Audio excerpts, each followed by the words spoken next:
Sejak langit dan bumi diciptakan, desain kehidupan itu setahun 12 bulan. Kalau Anda ingin tahu ketentuan yang lurus dalam agama, dalam konteks ini disebut din. Din itu yang menunjukkan pada kebaikan. Din itu yang mengatur supaya tertata. Kenapa din itu dinamakan dengan din, kemudian disebut dengan Islam? Inna dina indallahil, seakan memberikan kesan Islam itu bukan cuma agama. Agama itu kan bahasa Sanskerta, tidak rusak kan? A-nya tidak, agama itu rusak, menjaga supaya tidak rusak. Nah, din itu maknanya lebih daripada itu. Kenapa disebut Islam? Ingin memberikan kesan ketika Anda mengaku Muslim, agama Anda apa? Islam. Itu bukan sekedar nama, tapi dengan Anda menjadi Muslim, mengikuti tuntunan Islam, maka menjaga Anda supaya hidupnya tertata, supaya terarah, hidup berkualitas. Makanya orang dulu masuk Islam itu hidupnya lebih berkualitas, lebih baik. Silahkan cek, kalau dia penuntut ilmu, pasti ilmunya meningkat, jadi lebih pintar, bahkan jenius. Kalau dia pebisnis, pasti ketika masuk Islam dia tidak akan pernah kaya, pasti, tapi akan menjadi pribadi yang kebangetan kayanya. Betul, standar. Itu pebisnis Muslim itu kalau dagang nggak pernah balik modal, selalu balik untung. Betul. Kenal Abdurrahman bin Auf?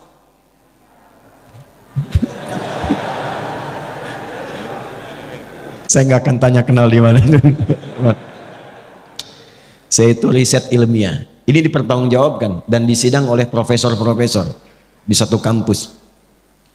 Singkatnya begini, saya riset perbandingan pra-Islam dengan pasca-Islam. Abdurrahman bin Auf, singkatnya saat masuk Islam, itu dalam bisnisnya yang berkah itu, kalau dikonversi ke sekarang, aset dan semuanya, itu nilainya 72.000 triliun. Elon Musk belum ada apa-apa. Dan baru turun kemarin jadi 2.800-an. Jeff Bezos 1.800-an triliun. Itu belum ada apa-apanya, baru kaya.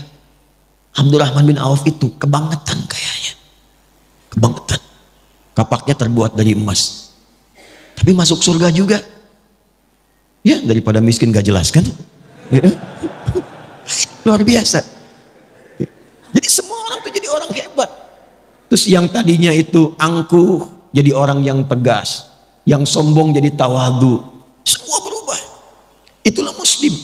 Jadi kalau hari ini ada yang mengaku orang Islam, kok bisa kata-katanya menjadi kotor, kakinya melangkah pada yang tidak baik, masa depan tidak tertata, nggak tahu kegiatan apa yang mau dikerjakan, berarti ada yang belum sempurna dalam keislamannya. Nah, ini yang menjadikan kita diminta oleh Al-Quran, coba tata supaya lurus. Dzalika dinul qayyim. Qayyim itu kan lurus, tegak, berkualitas, benar. Sifatnya disebut dengan qiyam. Orangnya qaim, yakum. Setiap mau sholat kita akan ada iqamah kan? Aqama yuqimu, supaya sholatnya benar, lurus, tertata, safnya lurus. Itulah Muslim. Itulah Muslim. Nah, singkatnya di ayat ini, gambaran cepatnya orang Islam itu mesti punya planning, konsep kegiatan yang jelas. Dalam mengatur waktunya, setidaknya dia punya program dalam setahun itu 12 bulan apa yang mau dikerjakan. Nanti akan ditarik ke harian. Makanya nanti akan dibagi ke dalam konsepsi waktu sholat. Itu setiap harinya. Tapi targetnya tahunan. Jadi Anda ini dalam setahun punya rencana apa? Kalau mau ditarik ke dunia dulu misalnya, ya, coba dalam konteks Anda nih yang belajar mahasiswa, dalam setahun ini apa yang mau dicapai? Kenapa yang dipilih kampusnya itu? Mau jadi apa ke depannya? Petakan, turunkan, dibagi ke dalam 3 bagian minimal. Makanya minha arbaatun hurum, 12 dibagi 4 berapa? 3. Jatuhnya per trimester, 3 bulan, 3 bulan, 3 bulan, bagi 4 bagian, dievaluasi.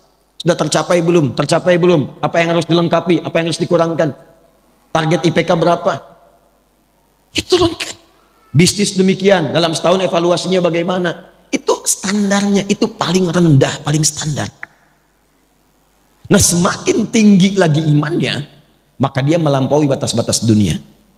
Itu targetnya langsung akhirat. Targetnya langsung apa? Akhirat. Jadi cara menyusunnya begini, mohon izin saya tidak bermaksud mengajari, hanya menuangkan apa yang Al-Quran berikan petunjuk kepada kita. Jadi kalau seorang muslim itu semakin tinggi imannya, semakin kuat imannya, semakin banyak amal solehnya, itu orientasi hidupnya, dia memasang target akhirat dulu, baru tarik ke dunianya. Itu ada di Quran surah 59 ayat 18. Ya ayyuhalladzina amanu taqullaha wal tanzur nafsum ma qaddamat lighad. Ghad di situ akhirat. Ghad di situ maksudnya akhirat. Ya, saya terangkan dengan ilmu nahwu dulu supaya cepat ya. Ya, yaitu huruf panggilan disebutkan setidaknya 361 kali dalam Al-Quran. Itu memanggil yang mendekat, yang menengah dan jauh. Semua jarak, semua aspek.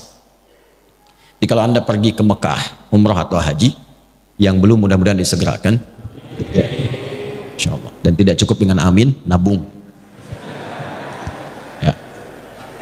Anda ada kesulitan, pengen dimintai bantuan, bilang aja, ya, nengok semua tuh. Yang dekat, yang menengah, yang jauh. Ayyuha disebutkan 150 kali dalam Al-Quran. Ayyunya munada untuk menguatkan informasi, haknya mengingatkan tanbih. Kemudian alladzina disebutkan 1080 kali dalam Al-Quran, itu untuk memanggil semua tanpa kecuali, tanpa sekat. Mau laki-laki, perempuan, tua, muda, besar, kecil, melintasi status. Jadi Allah menginginkan semua hambanya tanpa kecuali. Yang punya jabatan, yang belum punya jabatan. Yang disebut kaya, yang disebut cukup. Yang disebut ustadz atau jamaah. Allah nggak bedakan. Sepanjang engkau beriman, kata Allah, mesti punya visi hidup. Dan sepanjang engkau beriman, mesti ingat akhirat tempat pulang. Karena setiap kita pasti akan pulang. Setiap kita pulang. Gak ada yang gak pulang. Karena hidup kita itu bukan di sini itu tugas. Pulangnya ke sini. Walal akhiratu khairul laka minal ula. Nanti ke sini. Ini bukan tempat kita di sini. Sadari itu, kita terus sedang bertugas. Fil ardi itu membawa misi. Pulangnya akhir. Makanya disebut di Quran dengan mayyit. Quran surah 39 ayat 30. Innaka mayyitun. Mayyit itu kalau pakai tasydid itu yang akan meninggal.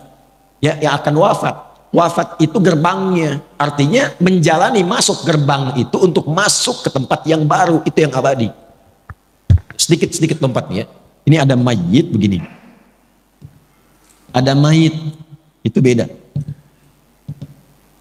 Kalau mayit pakai tasydid itu masih hidup, tapi akan meninggal. Jelas?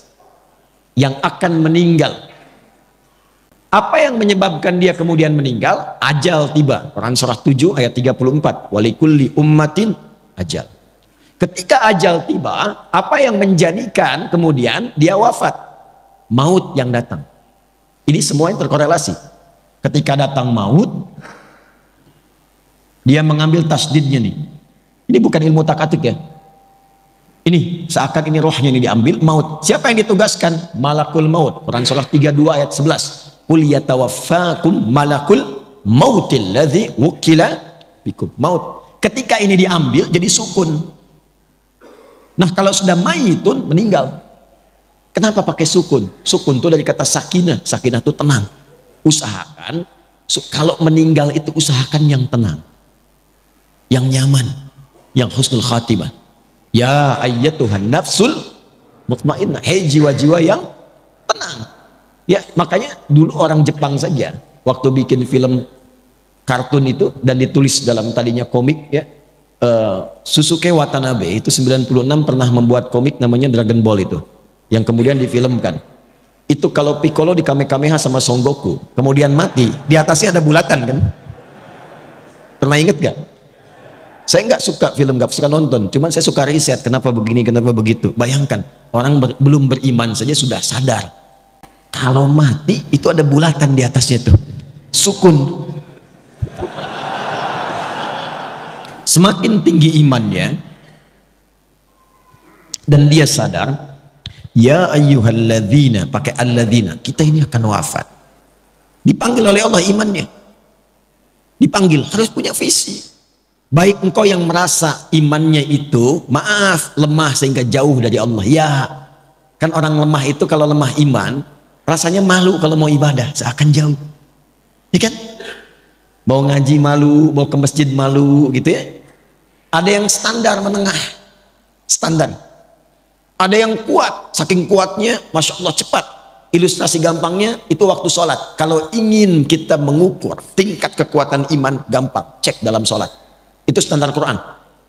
Quran surah ke-8 ayat kedua. Innamal mu'minuna alladzina idza dzukirallahu wajilat qulubuhum. Sungguh insan beriman itu bisa dicek standarnya. Kalau disebutkan nama Allah, ada getaran dalam jiwanya.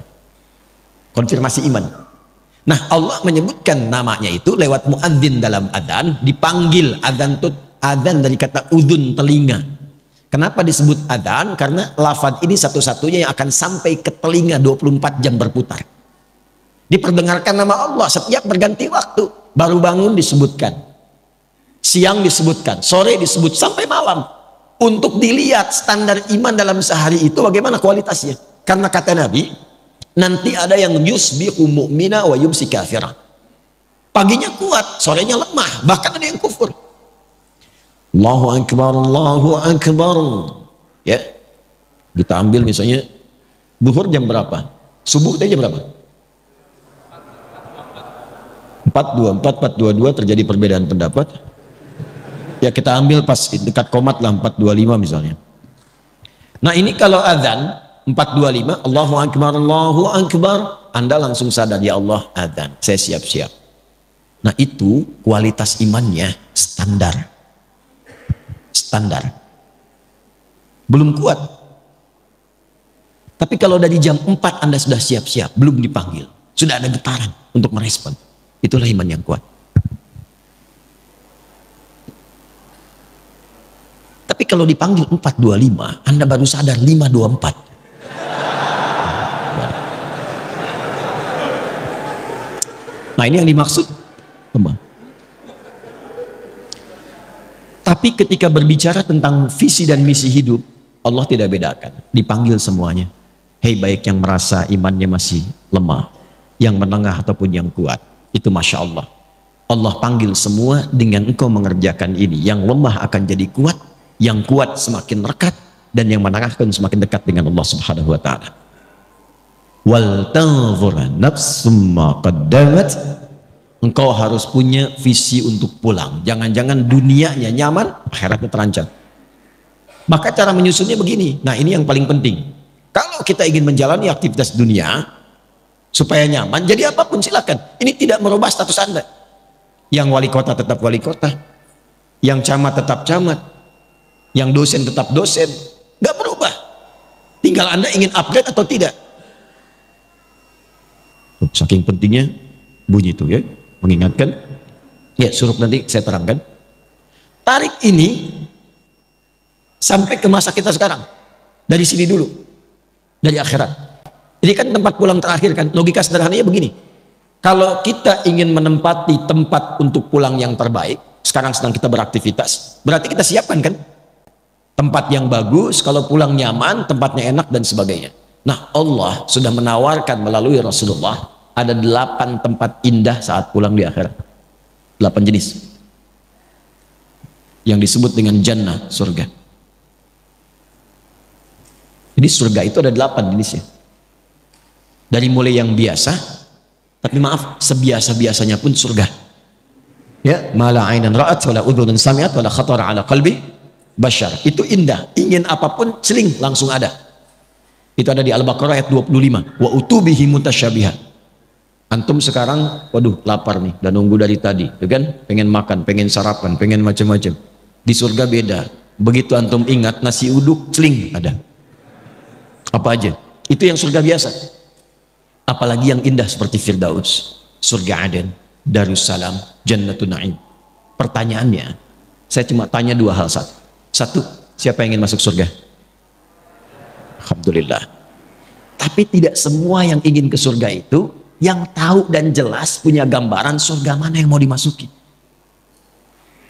Ini antum nih yang kuliah, kalau nggak tahu apa yang mau dicapai, kampus mana yang mau dipilih? Mau jadi apa? Anda kalau nggak punya visi, untuk apa Anda bekerja beraktivitas? Akan bingung apa yang mau dikerjakan. Hasilnya apa yang mau diraih.